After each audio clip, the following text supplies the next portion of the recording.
purpose, but they'll just try to do an official run also. Okay. Okay. Hi, welcome to Fiber Chats. Today I have two wonderful guests with me. One of them you probably remember from episode 185, Ruth Yin. Welcome back, Ruth. And the new guest of my channel is Jensen from Sugar Plum Circus.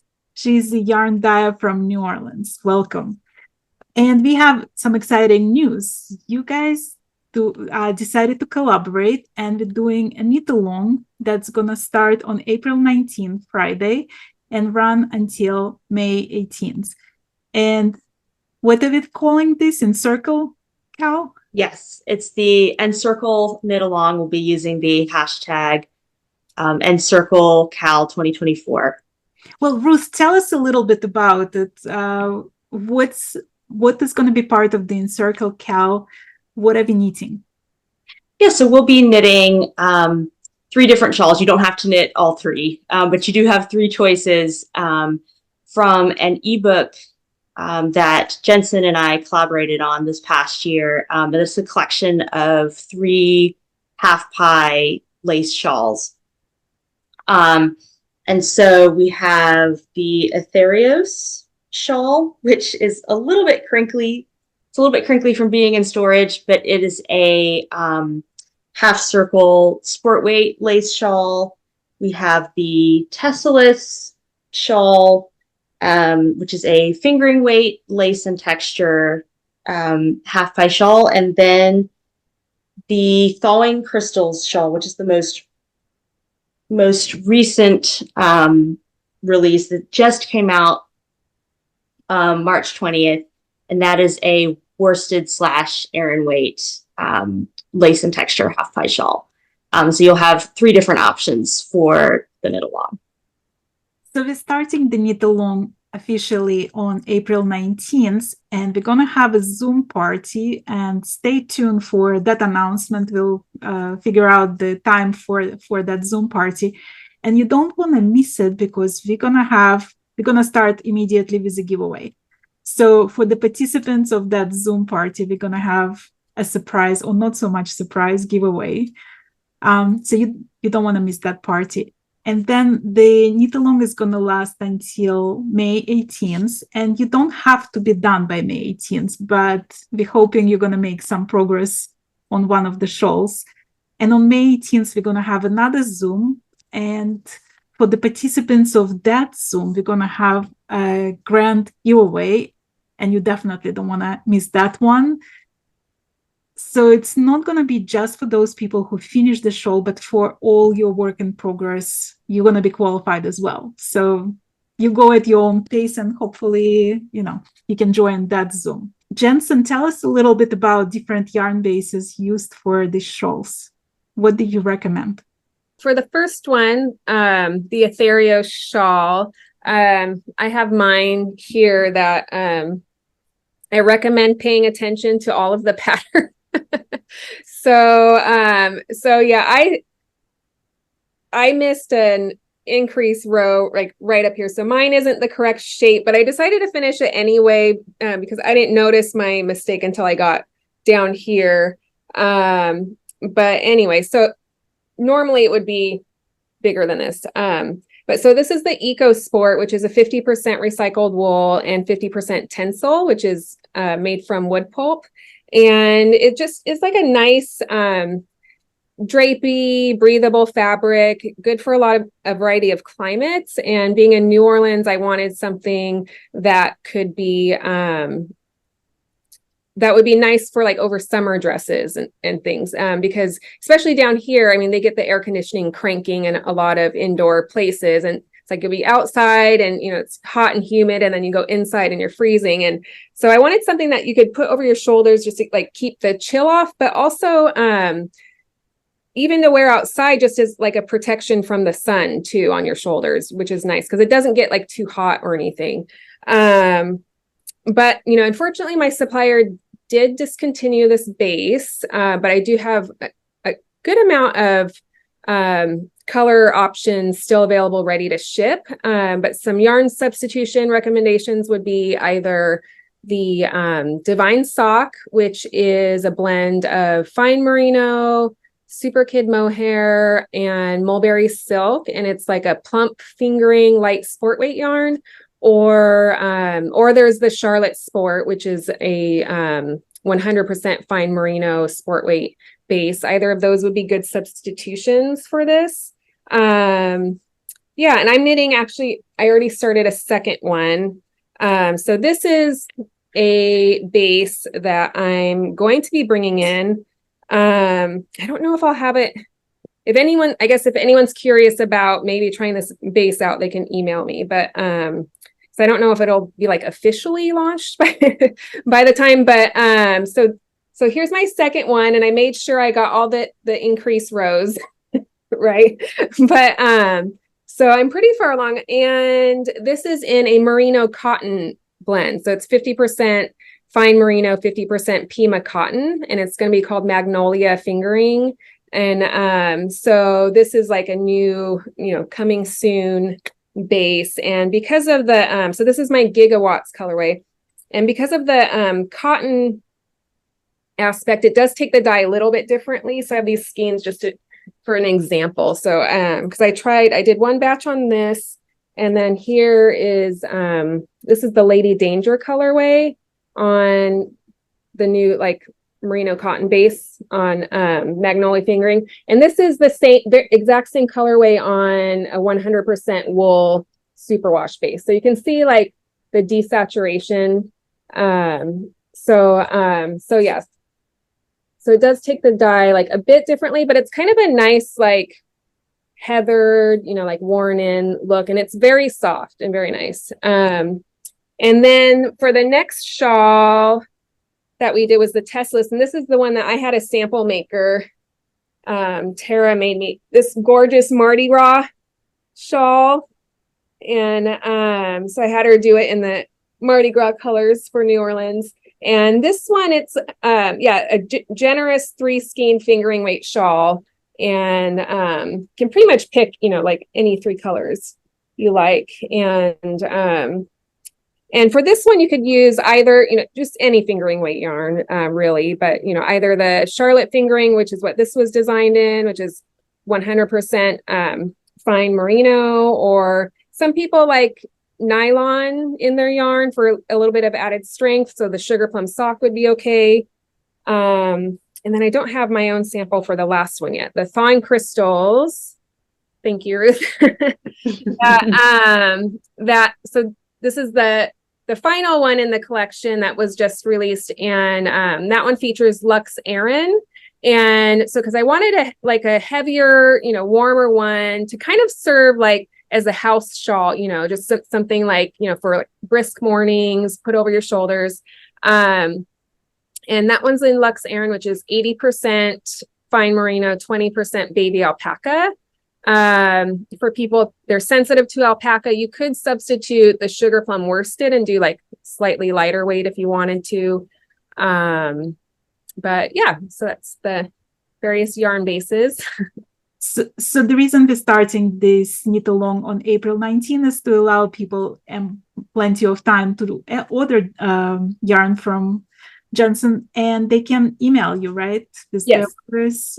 Or just, I'm going to put the website in the description of this video. So just check the beautiful yarn, all the colors. How many colors you said you have?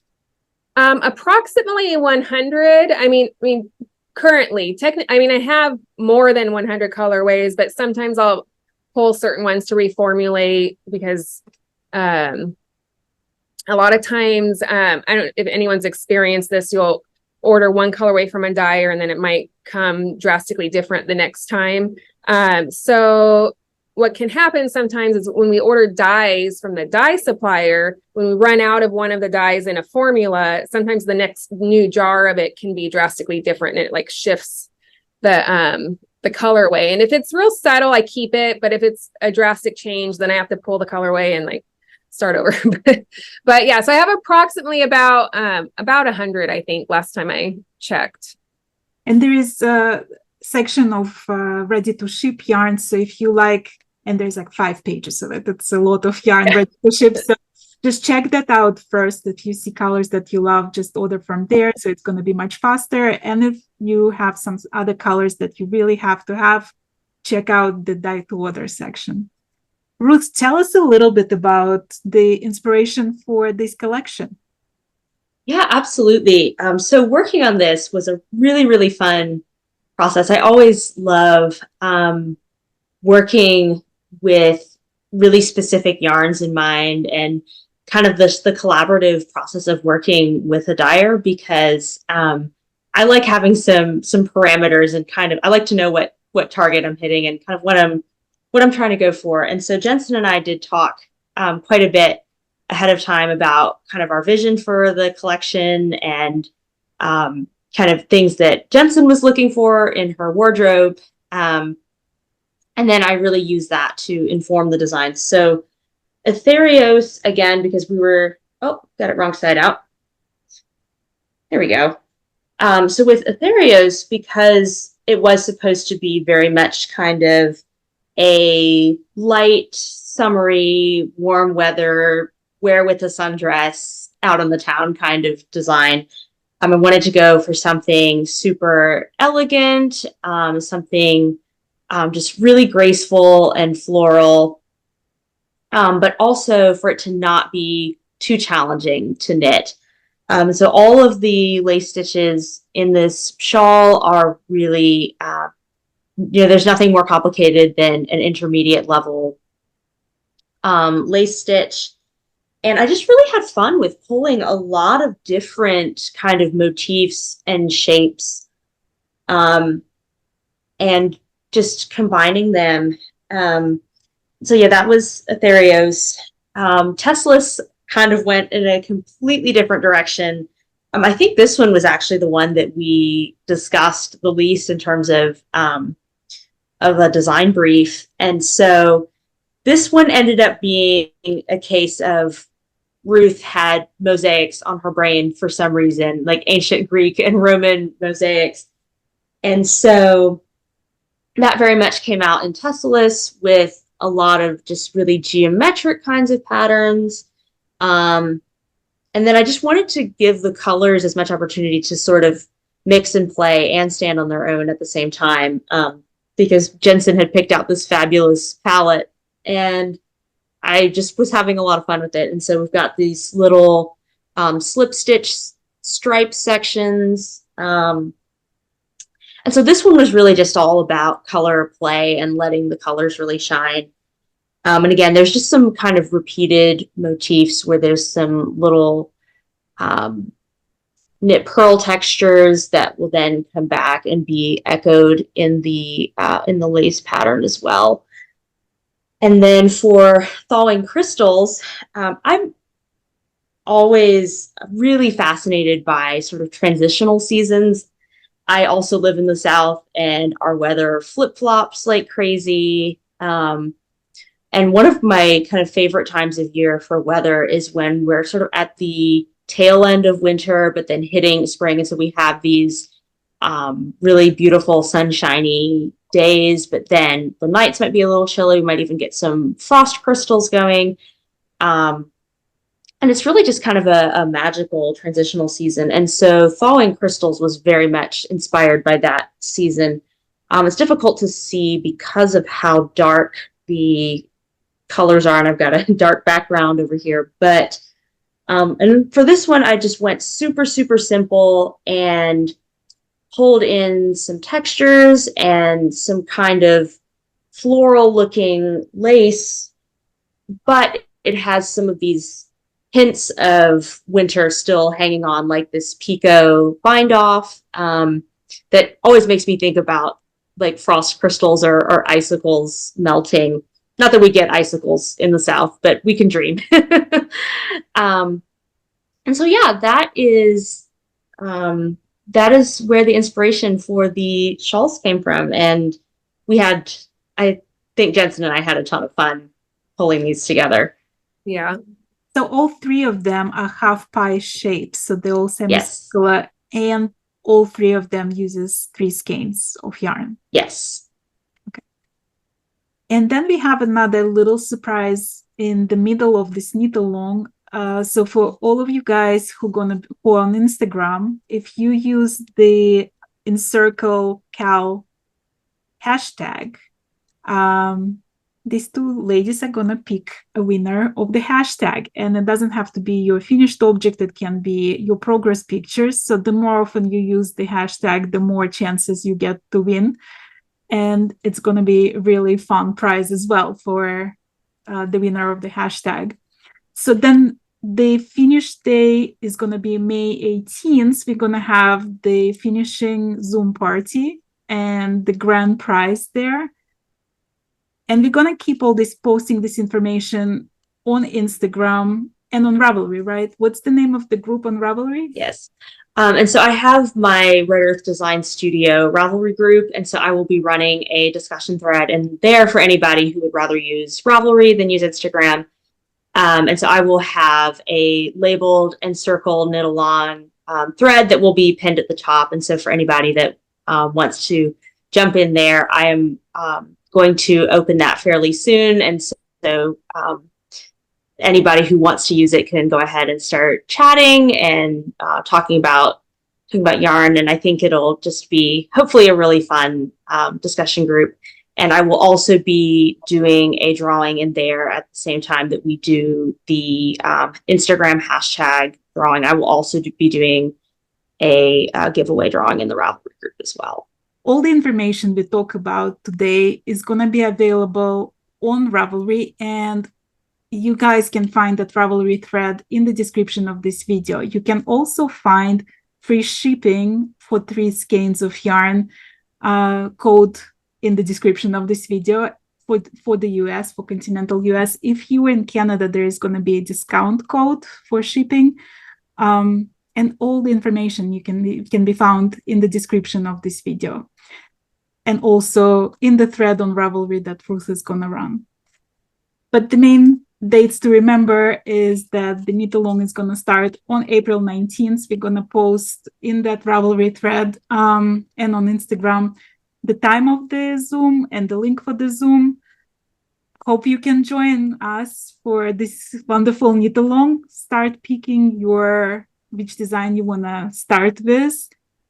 I'm actually very confused with which one I want to knit first because they're all very beautiful. I'm sort of tempted, because you know me well, so I'm sort of more tempted to go with that ethereal shawl just because it's all lace and it's gorgeous, but I don't know, I might decide on April 19 actually which one I'm doing.